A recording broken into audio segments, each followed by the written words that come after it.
Então diz assim o texto sagrado, Tiago capítulo 5, versículo 17 e 18. Diz assim: Elias era homem sujeito às mesmas paixões que nós, e orando, pediu que não chovesse, e por 3 anos e 6 meses não choveu sobre a terra.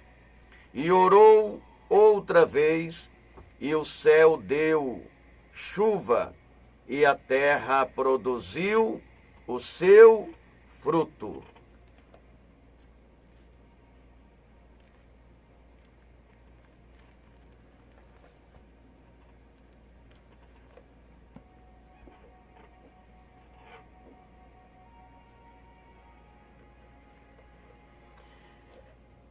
Meus amados e queridos irmãos,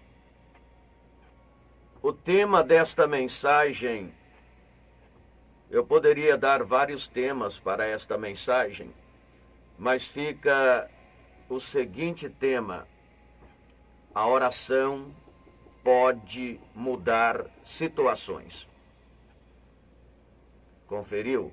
A oração pode mudar situações.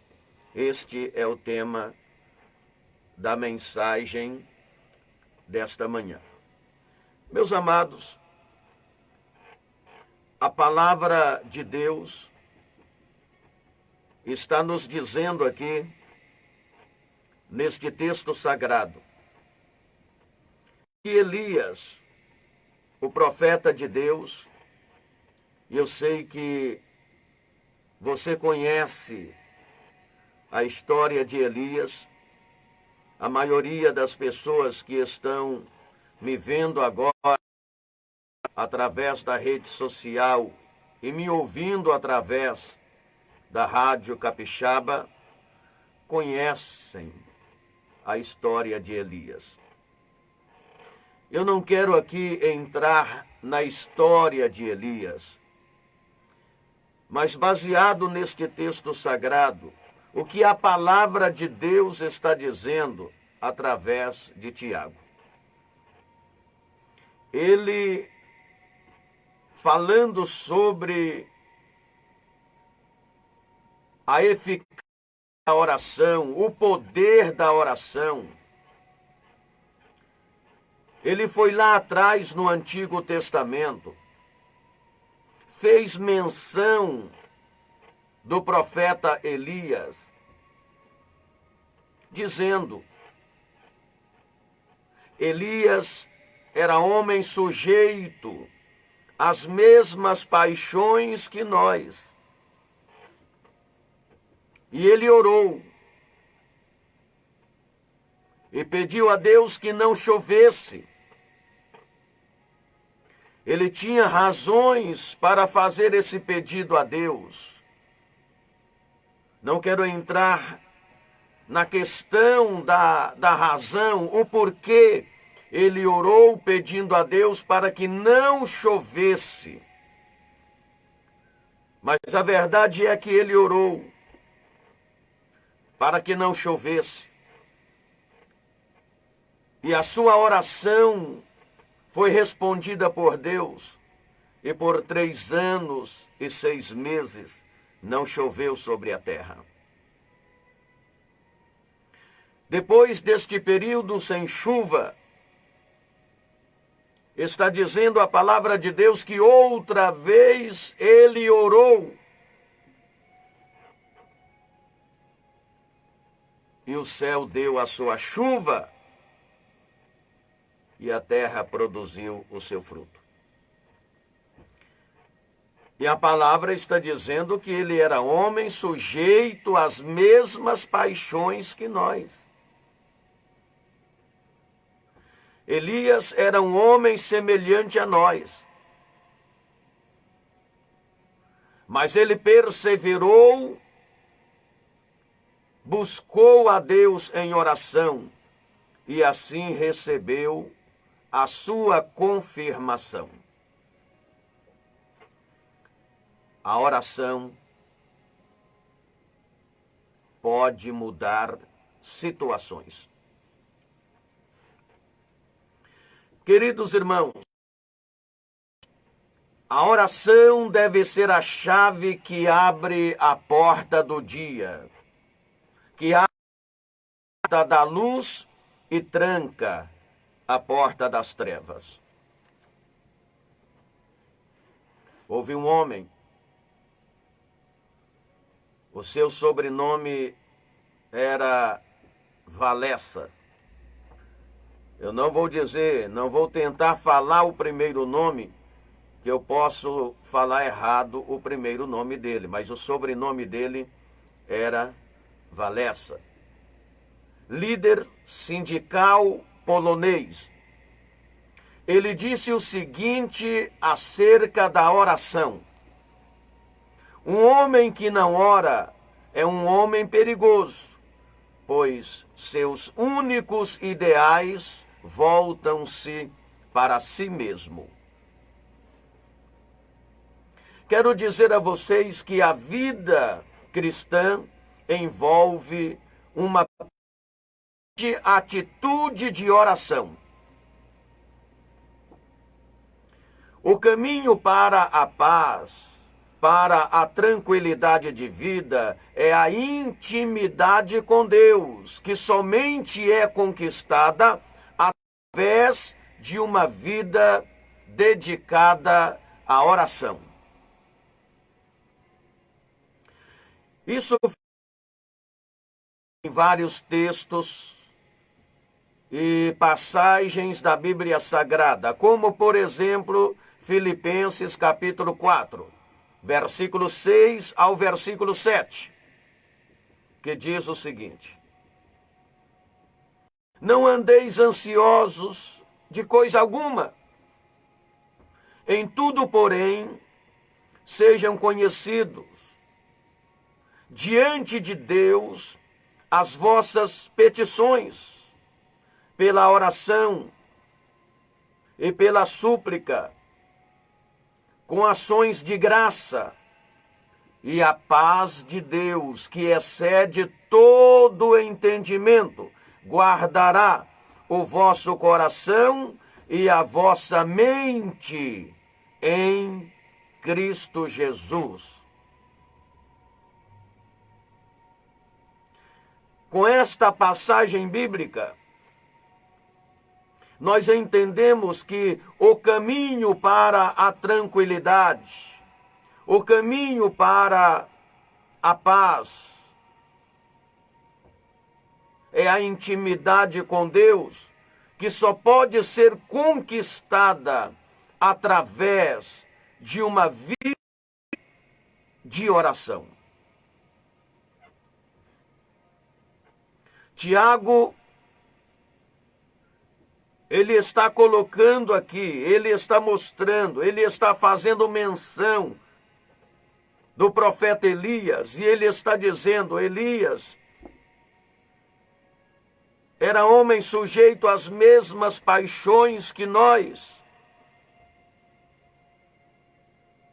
E ele orou. E por 3 anos e 6 meses não choveu, e outra vez ele orou. E a chuva desceu. O que a palavra de Deus está dizendo, meus irmãos, é que se o profeta Elias, que era homem sujeito às mesmas paixões que nós, tendo orado, as coisas mudaram. Então isto significa dizer que se nós orarmos verdadeiramente, as coisas vão mudar, situações podem ser mudadas. É tempo de oração. É tempo dos cristãos se colocarem diante de Deus e orarem verdadeiramente. É tempo de oração, mas não é aquela oração formalista. É uma oração que atinge a habitação de Deus. É uma oração que atinge o trono de Deus. É uma oração que faz Deus se colocar em pé no seu trono. É tempo da igreja fazer orações revolucionárias.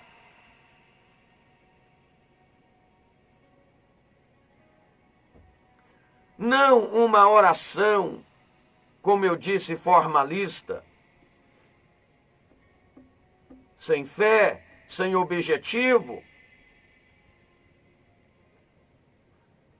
mas uma oração revolucionária. Como foi a oração de Elias? Foi uma oração revolucionária.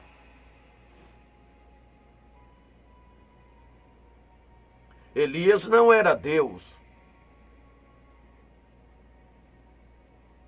Elias não era eterno. Elias era homem, como diz o texto, sujeito às mesmas paixões que nós. Então ele não era Deus. Ele não era divino. Ele não era eterno. Mas a sua intimidade com Deus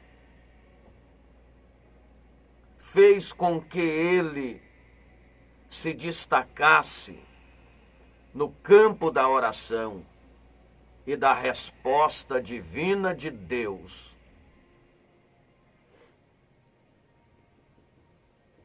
Elias era um ser humano comum. Ele não era um anjo.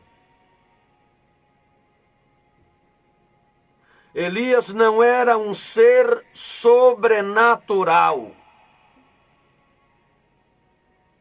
Mas ele tinha uma comunhão com o divino. Ele tinha comunhão com este ser celestial sobrenatural. E esta comunhão que ele tinha com Deus fez com que ele vivesse o sobrenatural de Deus na sua vida.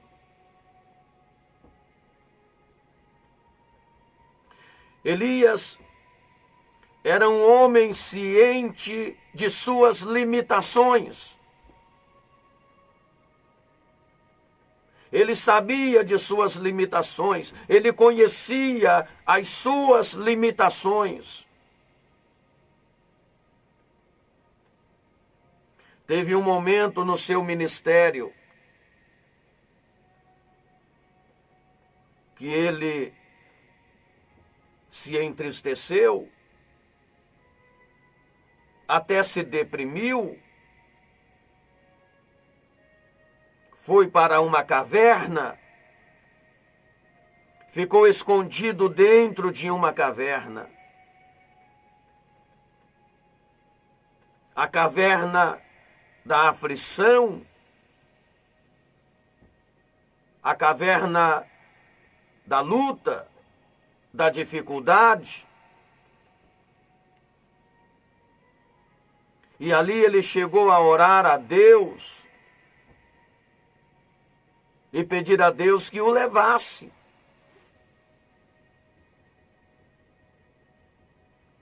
Isto para a gente observar que Elias, como diz o texto, ele era sujeito às mesmas paixões que nós. Ele não era Deus, ele não era divino, ele não era eterno, ele não era um anjo, ele não era um ser sobrenatural, ele não era um homem Deus. Ele era ciente de suas limitações.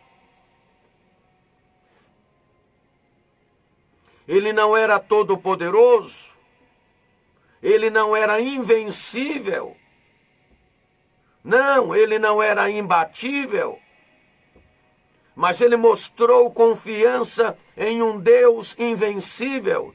Ele mostrou confiança em um Deus imbatível. Ele atendeu Deus. Quando dentro daquela caverna da aflição, Deus veio, falou com ele e disse: Elias, sai desta caverna, eu sou contigo. Ele saiu da caverna. Ele era um homem que apesar de suas limitações, reconhecendo suas limitações, ele creu em Deus, ele tinha comunhão com Deus, ele tinha afinidade com Deus e ele orava verdadeiramente.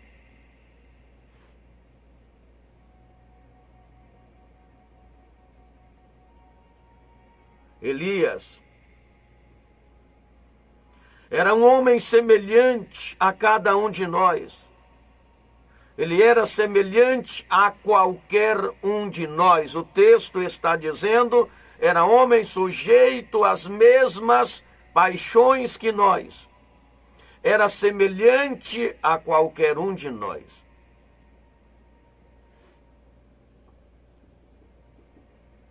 Elias era um lutador, um batalhador, assim como você, nós somos lutadores, batalhadores. E como guerreiro, como lutador, como batalhador, Elias venceu porque lutou crendo no seu Deus invencível e imbatível. Ele tinha a graça de Deus na sua vida.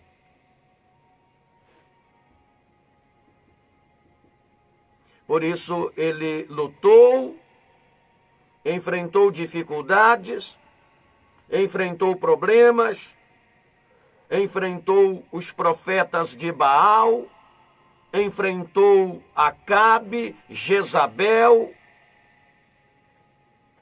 teve sérios problemas, foi perseguido, mas guerreiro na oração, lutador, batalhador, venceu. Porque ele tinha a mão de Deus a seu favor.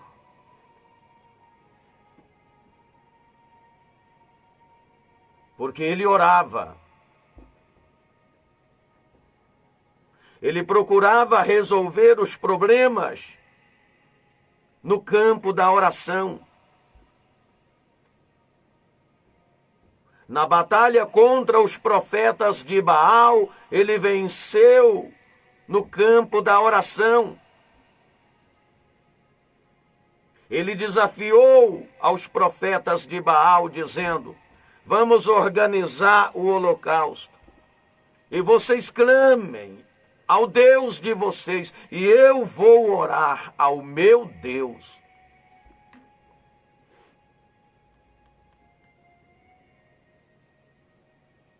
Então ele era um homem que procurava resolver seus problemas no campo da oração. E a oração muda situações.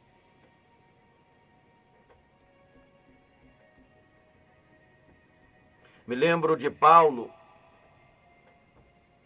Claro, me lembro dos registros de Paulo. Porque está escrito aqui na Bíblia Sagrada. Paulo disse: pela graça de Deus sou o que sou.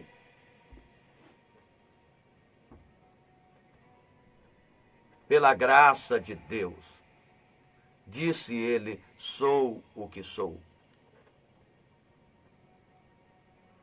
Certo dia o Senhor veio a ele e disse: Paulo, a minha graça te basta.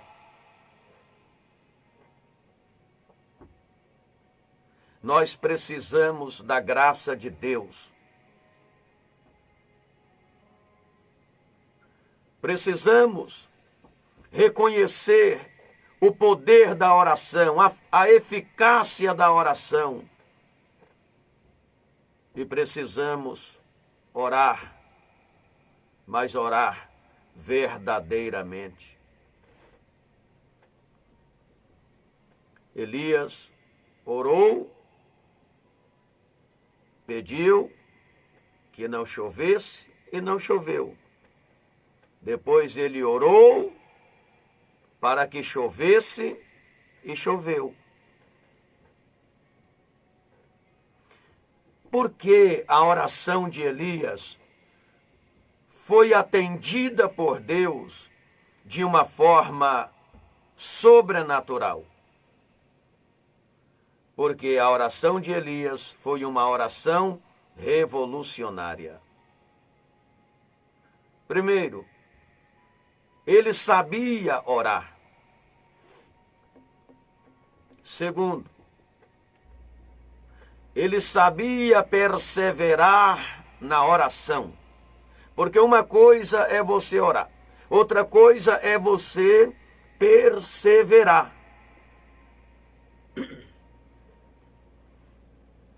Há pessoas que oram, mas não perseveram em oração.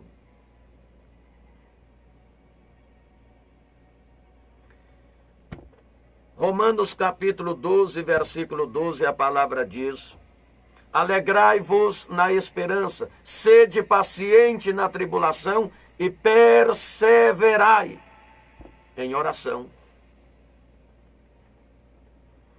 Então Elias sabia orar, sabia perseverar em oração, conhecia os segredos da oração que não fica sem resposta. É interessante que o orador saiba orar, ore com inteligência, persevere na oração e conheça os segredos da oração que não fica sem resposta. Para confirmar o que eu estou dizendo agora, quero ler para vocês 1 Reis, capítulo 18, versículo 42 a seguir. Ouça. E Acabe subiu a comer e a beber. Mas Elias subiu ao cume do Carmelo. Subiu ao monte Carmelo, para quê? E se inclinou por terra, e meteu o seu rosto entre os seus joelhos. Colocou seu rosto entre os seus joelhos no Monte Carmelo, e ali ele orava. Ele já tinha orado e estava sem chover. Agora ele ora para que Deus mandasse chuva. Tendo ele orado, versículo 43, disse ao seu moço: sobe agora e olha para a banda do mar. E subiu e olhou e disse: não há nada. Então disse ele: torna lá 7 vezes. Quando ele orava, quando ele pedia a Deus para que agora mandasse chuva, ele mandou que o seu moço fosse e olhasse para a banda do mar. Ele disse: você vai ver um sinal e traga-me o sinal que você vai ver. E o moço foi, olhou e não viu nada, absolutamente nada. Quando o moço voltou, ele disse: o que você viu? E ele disse: eu não vi nada. O que é que parecia? Parecia que a oração não havia sido ouvida, parecia que nada ia acontecer, pois até aquele momento nenhum sinal de resposta, nenhum sinal de que ia chover. Ele disse: vai, traga-me um sinal que você vai ver. O moço foi, voltou e disse: não há sinal, não há nada. O que ele faz? Ele não levanta, ele não desiste da oração, ele persevera em oração, continua em oração. E o moço vai pela segunda vez, não há sinal. Vai pela terceira, pela quarta, pela quinta, pela sexta, não há nenhum sinal. Mas Elias perseverava. E disse: vai pela sétima vez. Aí diz o texto: e sucedeu que a sétima vez disse: eis aqui uma pequena nuvem, como a mão de um homem, subindo do mar. Agora havia um sinal. Ele via uma nuvem insignificante que podia ser colocada na palma da mão de um homem. E ele disse para o profeta: uma nuvem pequena que dá para pegar na palma da mão de um homem. Elias disse: basta. Este é o sinal de Deus. Aí Elias disse, no versículo 44 ainda: então disse ele: sobe e dize a Acabe: aparelha o seu carro e desce, para que a chuva não te apanhe. Ele disse: esse é o sinal de Deus, é o sinal da resposta, é o sinal da chuva. Vai, diga para Acabe que aparelha o seu carro e desce, antes que a chuva lhe pegue. 3 anos e 6 meses havia, e não chovia. Aí diz o versículo 45: e sucedeu que, entretanto, os céus se enegreceram com nuvens e vento, e veio uma grande chuva.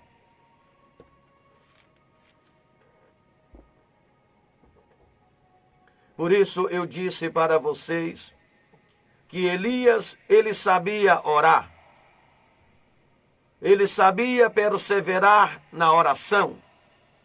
E ele conhecia os segredos da oração que não fica sem resposta. Minha gente, é tempo de oração. Mas uma oração sábia. Uma oração perseverante. É preciso que você conheça os segredos da oração que não fica sem resposta. Oração sábia. Oração perseverante. Que não desiste. Certo dia, o Senhor Jesus ensinava os seus discípulos o dever de orar sempre e nunca desfalecer. E ele deu o exemplo, contando uma parábola, dizendo que em uma certa cidade havia uma certa viúva. Aquela viúva tinha uma causa para ser julgada. e tinha que ser julgada por um juiz. Naquela cidade havia um juiz, apenas um juiz. Mas Jesus falou que aquele juiz era iníquo, ou seja, injusto. Além de não temer a Deus, ele não respeitava os direitos humanos, nem de uma pobre viúva. E na narrativa da parábola, Jesus fala que aquela pobre viúva, ela foi na casa do juiz, pedindo que ele resolvesse a sua causa, e ele não lhe dava ouvidos. Ele não a atendia. E se atendia, atendia muito mal e dizia: eu não tenho nada a ver com a sua causa, com os seus problemas. Eu não vou julgar a sua causa. Não vou fazer justiça por você. Ela foi várias vezes na casa do juiz e era maltratada. Na narrativa da parábola, Jesus não falou quantas vezes ela foi procurar o juiz, mas ela foi inúmeras vezes. Foi até que o juiz, um dia, vendo ela voltando para o importunar sobre a sua questão, antes dela chegar, ele olhou e disse: já vem de novo a viúva. Ela é insistente, ela é perseverante, ela não desiste. Eu vou resolver o problema dela para ela não mais voltar aqui. E quando ela chega humildemente, ele diz: olha, vem cá, eu vou resolver o seu problema, porque você é insistente, você é perseverante, você não desiste. Então, para que você não volte mais a me importunar, hoje vou resolver o seu problema, vou julgar a sua causa e resolver o problema da viúva. Sendo ele iníquo, sendo ele injusto, que nem temia a Deus e nem respeitava os homens, muito menos uma viúva. Mas ele resolveu o problema da viúva e ela voltou contente. Quantas vezes ela foi maltratada, mal atendida, discriminada, escorraçada. Mas mesmo mal atendida, discriminada, escorraçada, ela não desistiu. Ela continuou pedindo. E aquilo mudou a sua situação. Quando Jesus contou esta parábola, Jesus estava falando sobre o dever de orar sempre e não desfalecer. Orar com perseverança. Aí Jesus concluiu a parábola dizendo assim: se aquele juiz, veja bem, sendo injusto, não temia a Deus, nem respeitava os direitos humanos, se ele resolveu a situação da mulher porque ela era perseverante, quanto mais o vosso Pai Celestial, se você perseverar na oração. Nosso Deus é justo.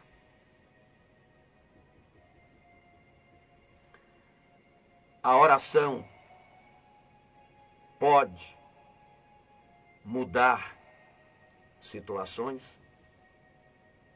Ore, mas persevere na oração. Elias foi um campeão.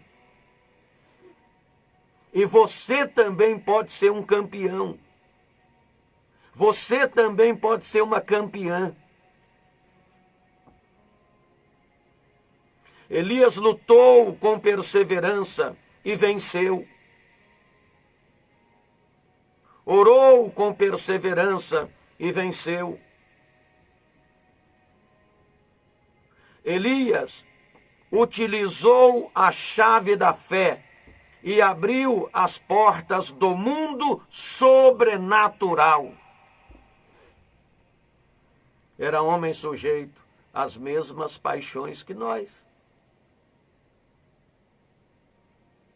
Se ele utilizou a chave da fé e abriu as portas do mundo sobrenatural, isto significa dizer que nós também podemos utilizar a chave da fé e abrir as portas do mundo sobrenatural.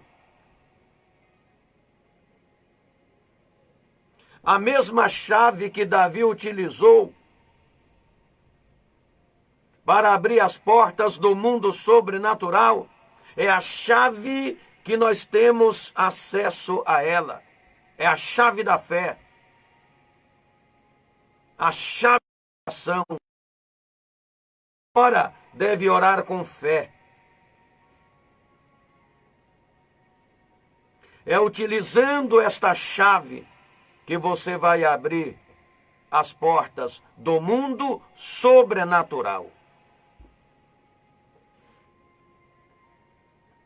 Elias deixou um exemplo que precisa ser imitado. O exemplo da oração com fé. Para ser um campeão no campo da oração, para receber as bênçãos de Deus, os milagres, para ser um vencedor, é preciso lutar e ser perseverante na oração. É tempo de orar. É tempo de orar.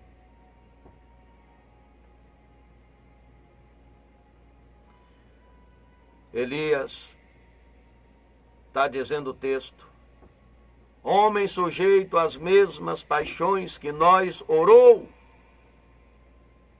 e por 3 anos e 6 meses não choveu. Depois ele orou, e o céu deu a sua chuva, e a terra produziu o seu fruto.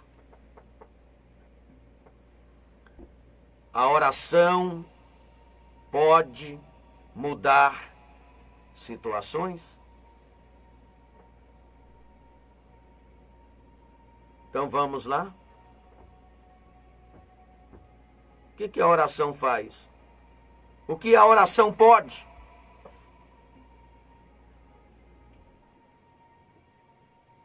Muitas coisas. Muda situações diversas. E eu quero trazer aqui algumas. Primeiro,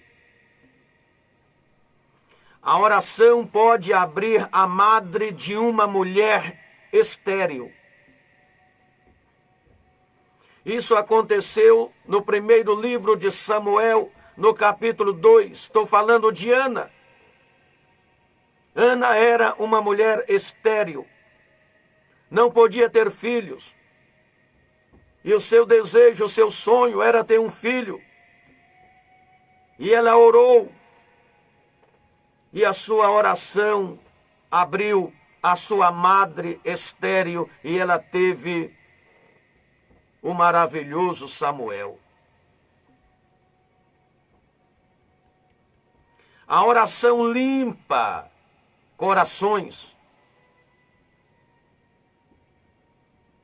O escritor do Salmo 51, no versículo 10, ele diz o seguinte: cria em mim, ó Deus, um coração puro. Renova em mim um espírito reto. A oração número 3 pode fechar a boca dos leões. Isso aconteceu, você sabe muito bem, com Daniel em Daniel 6, 27, quando Daniel foi jogado na cova dos leões. Os leões famintos não tiveram poder de devorar Daniel, porque a oração fez com que a boca dos leões fossem fechadas.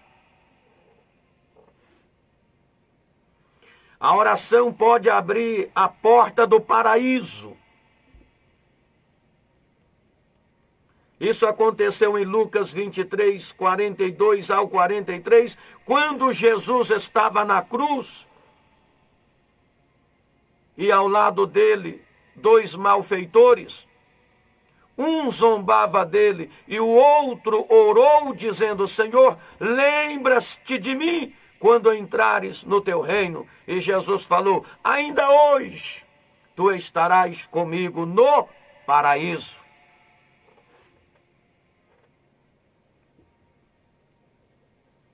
A oração pode fazer tremer uma casa.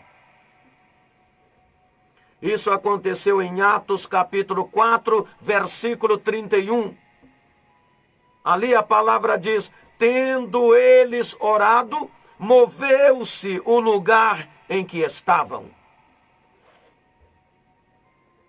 A oração daqueles discípulos, a oração da igreja primitiva, foi uma oração tão revolucionária que tremeu o lugar onde eles estavam orando.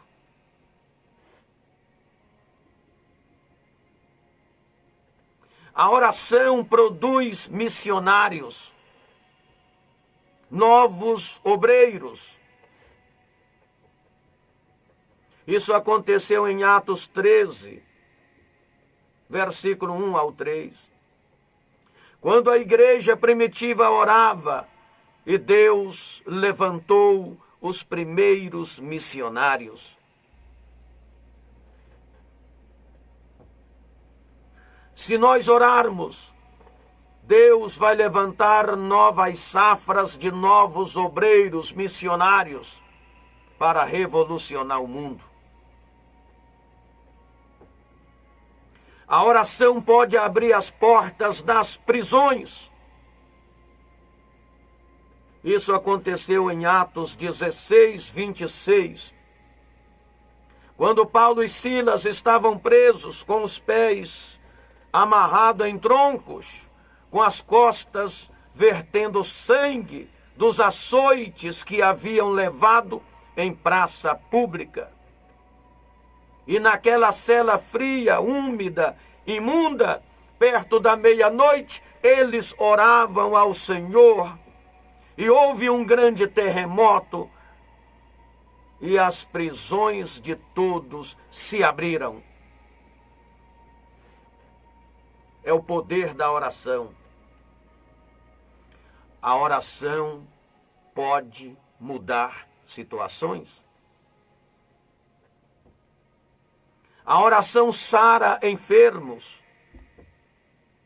Tiago capítulo 5, versículo 14 ao versículo 15. Ouça o que diz: e a oração da fé salvará o doente, e o Senhor o levantará.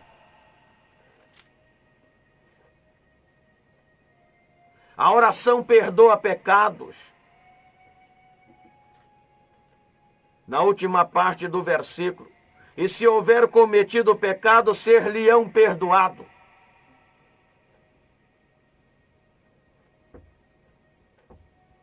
A oração pode muito em seus efeitos. Versículo 16, de 5, de Tiago. Confessai as vossas culpas uns aos outros e orai uns pelos outros, para que sareis.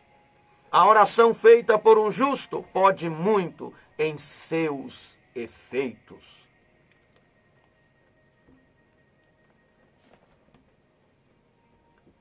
A oração pode mudar situações. Elias homem sujeito às mesmas paixões, orou e durante 3 anos e 6 meses não choveu. E outra vez orou e o céu deu a sua chuva e a terra produziu o seu fruto. Senhoras e senhores, meus irmãos e minhas irmãs, pastores, obreiros, missionários, evangelistas, líderes religiosos, oremos. Estamos vivendo dias terríveis, dias de dificuldades, dias de adversidades, dias de uma pandemia global. Povo de Deus, oremos. A oração pode mudar situações. Deus abençoe você.